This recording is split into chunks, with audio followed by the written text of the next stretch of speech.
So today I wanted to read from the book of Psalms and meditate on the meaning of these words. So we're going to be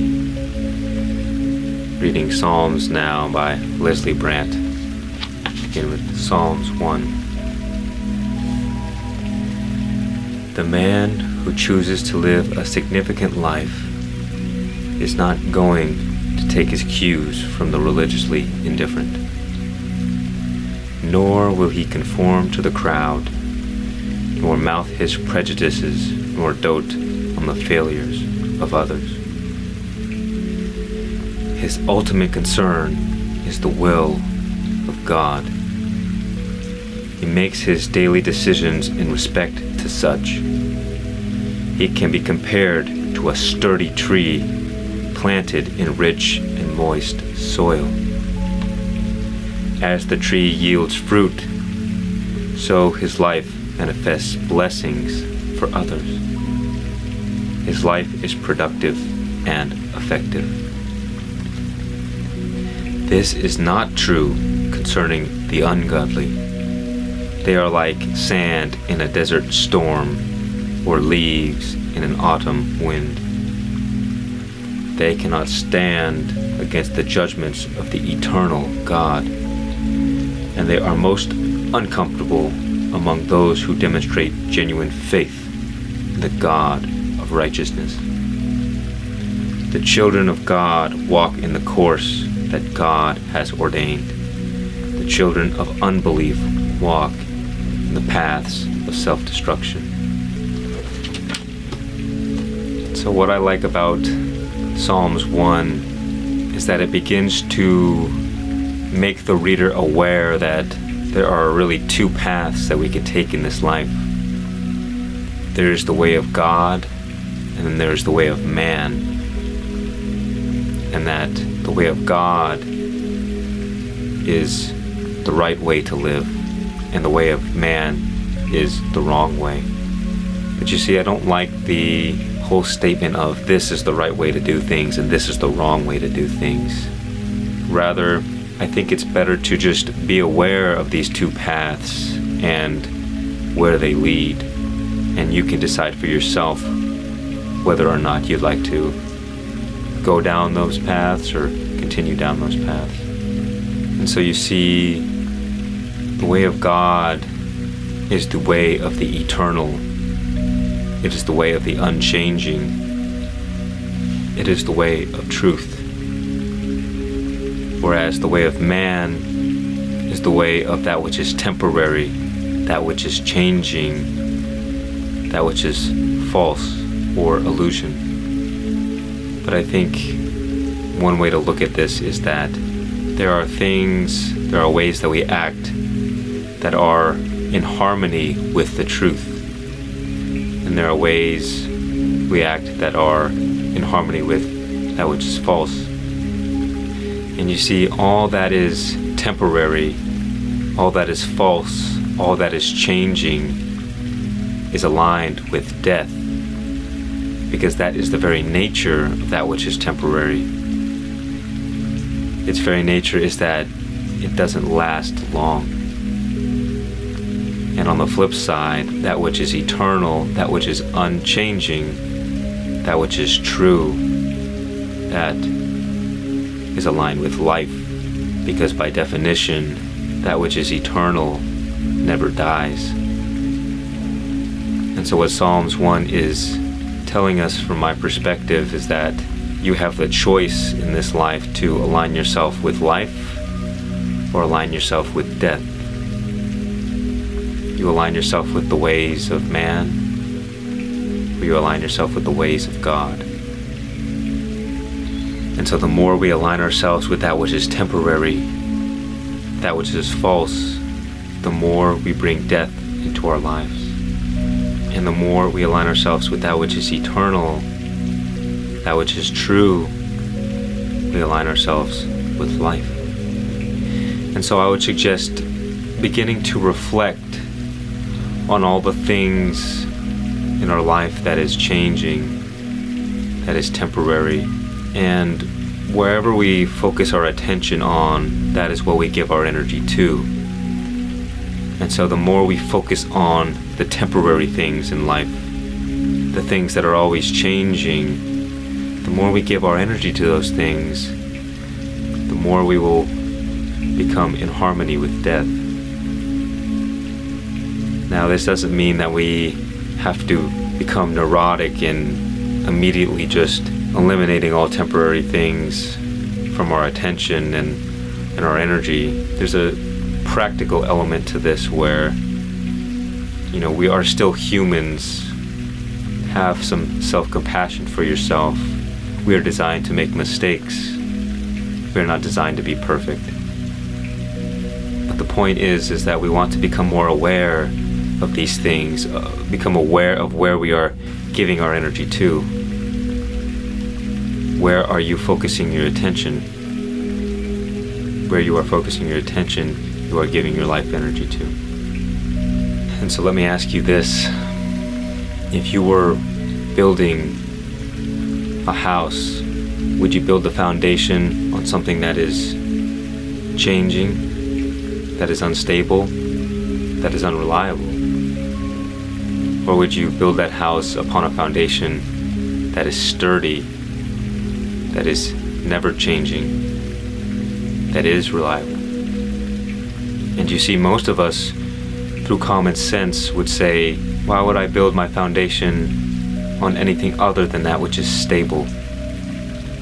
But you see, I guarantee that there are very few people out there who live by this principle. So I ask myself, is this body always changing? Is it temporary? Well, then I would not build my foundation on relying on this body. Is my mind always changing? Yes. So I would not rely on my mind to guide me,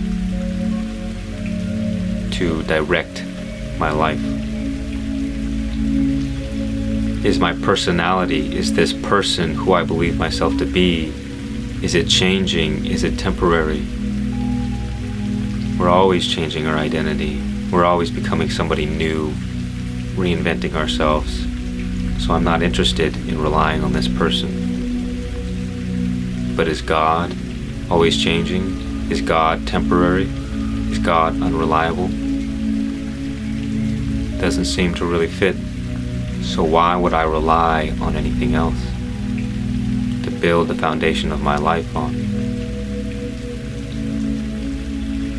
And so you see, those who build the foundation of their life on a strong foundation, those who dig their roots deep into the ground, when the storms of life come, when the winter comes for us, we will remain unshaken, unmoved.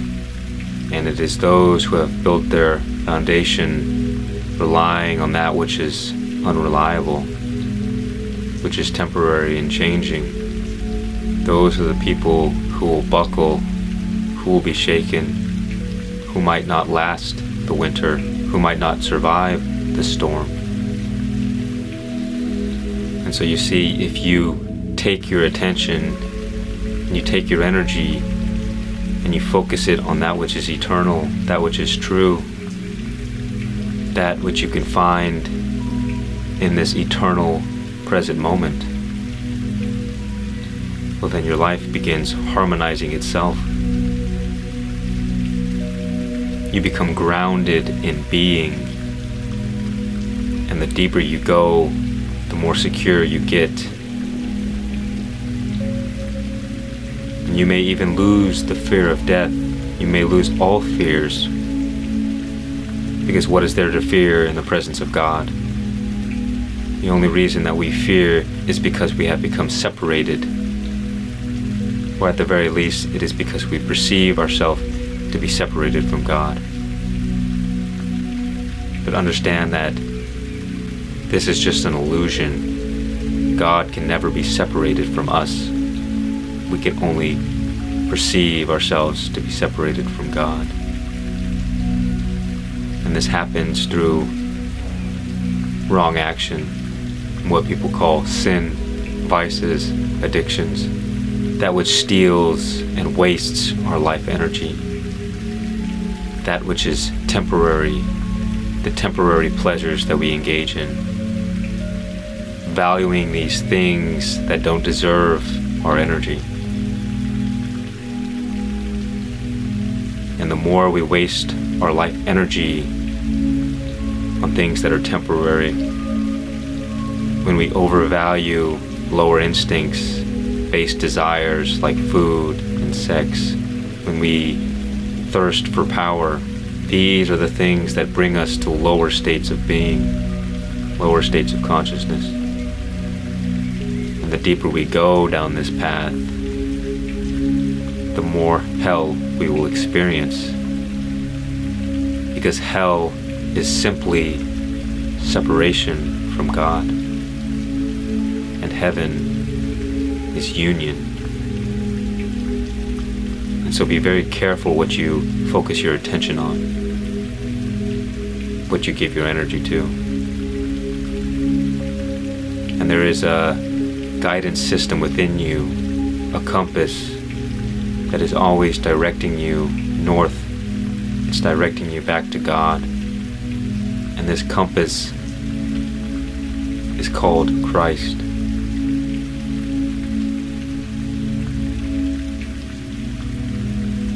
And you know if Christ is near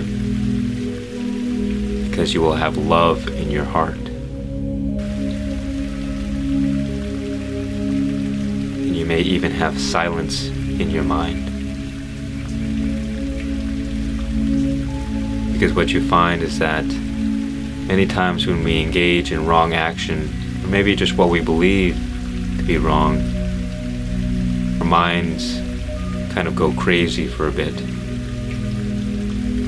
That is why people say, how well do you sleep at night?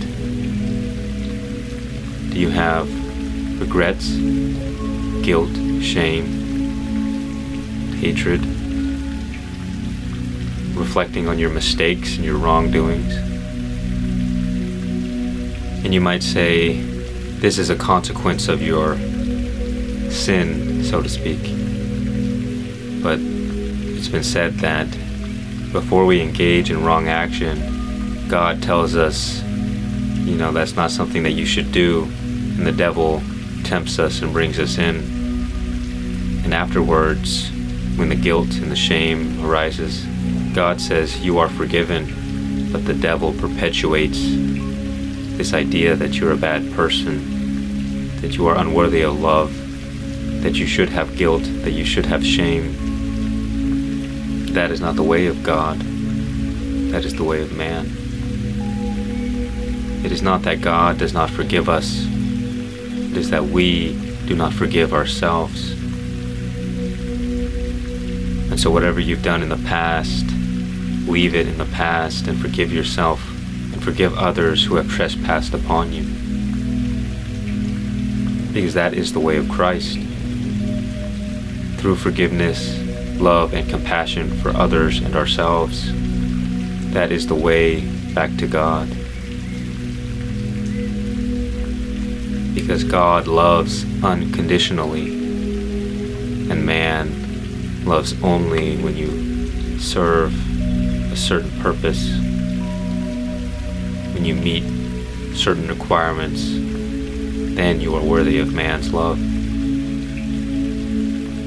So choose not to hold on to hate and resentment. Do not judge others because we have plenty of shortcomings ourselves, that there is no time to waste it on paying attention to the shortcomings of others.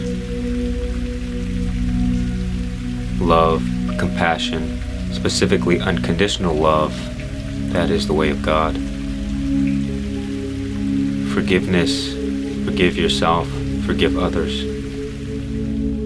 Do not hold on to these negative emotions, to these negative thoughts,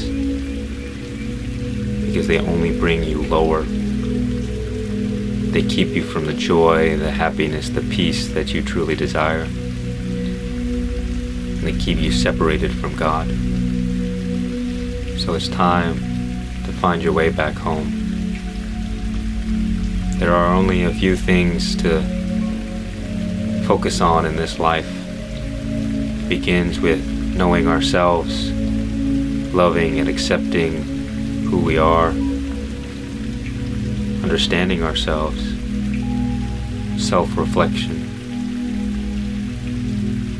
and then focusing on God, cultivating love in our hearts and peace in our minds, compassion for other people, love for life and the nights and the days and the storms and the rains and the sunny days, because it is all right, it is all good, because it is easy to love only that which is beautiful, that which is so worthy of love, and it is very difficult to love that which is ugly. But you see, that which is in need of love the most is often that which is loved the least.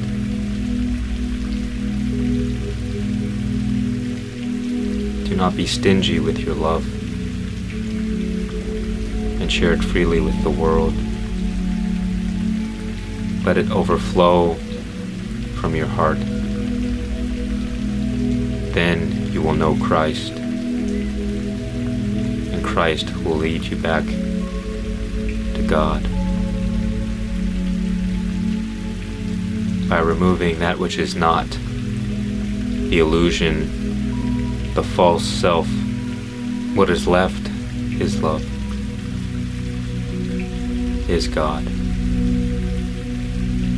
But we have become too attached, too identified with who we believe we are. And that is why the core principle of Christ is sacrifice of oneself for the greater good, for others. Because so long as we are too attached to ourselves, we will in subtle ways continue to rely on ourselves, to think that we know best.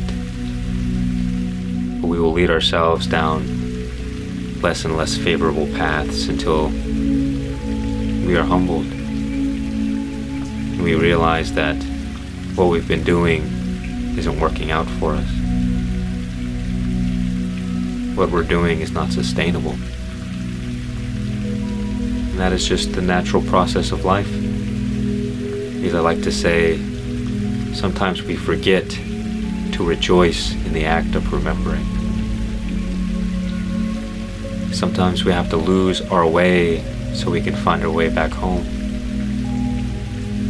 And if you think about it, being found after being lost is so much more profound and joyful than if you had never got lost in the first place. So understand that all things are as they should be and in their right place.